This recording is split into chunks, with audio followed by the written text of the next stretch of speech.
Normally I would read a newspaper story in full to come up with an informed opinion, but the Toronto Star story that I conjured up on my PC ended in the middle of the second paragraph, the rest of this literary gold being safely packed away behind a paywall. Look, it's not that I'm a cheapskate, folks, but I figure when the Star gets approved to stick its gluttonous snout into the Justin Trudeau media bailout program, I reckon that's enough of my dollars getting siphoned off to prop up a Liberal Party stenographer organization. Which is to say, the Red Star isn't getting one more red cent from me, even if we don't even manufacture pennies in this country anymore. But here's the silver lining. One doesn't need to read the whole story, because the whole story is told in the headline, the lead paragraph, the photograph, and even the official title of the reporter.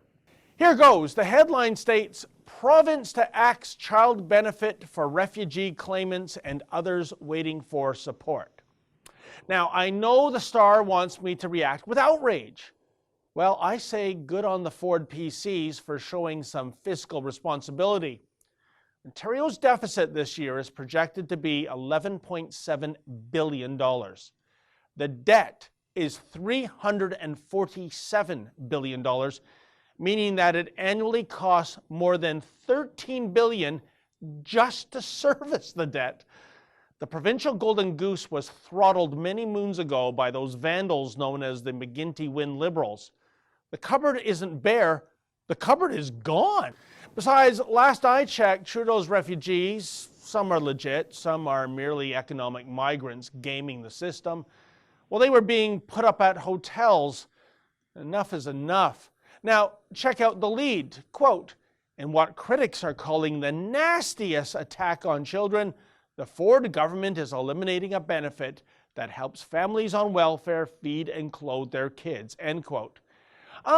Is the needle on your internal bullshit detector veering into the red zone? Who are these critics? Loser Liberals and NDPers that were turfed from office thanks to Premier Ford pledging respect for taxpayers?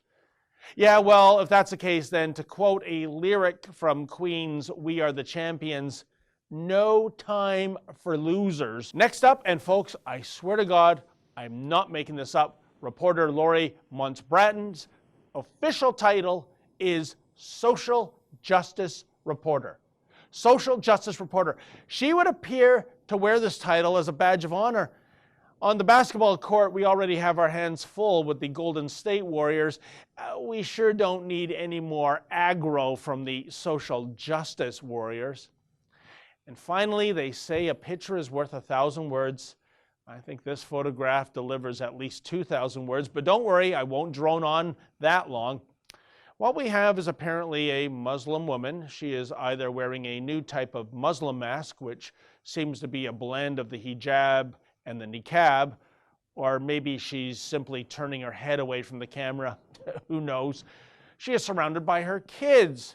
One is in the stroller, one is pushing the stroller, one is in her arms, and who knows, maybe there's even a bun in the oven.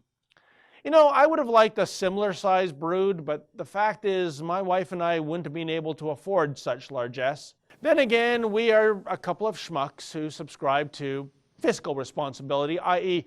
we reject the idea of bringing people into the world who we cannot afford to support. I know, how quaint. So bottom line, the Star once again goes to bat for the takers at the expense of the makers. And this newspaper can't understand why its circulation and advertising is plummeting. Not to worry though, folks. As soon as Justin approves funding for Star papers, this media organization shall itself join the ranks of the takers. For the Rebel.media, I'm David the Menzoid Menzies. Hey folks, the Rebel has a new app. Please download that app and take the Rebel with you wherever you go.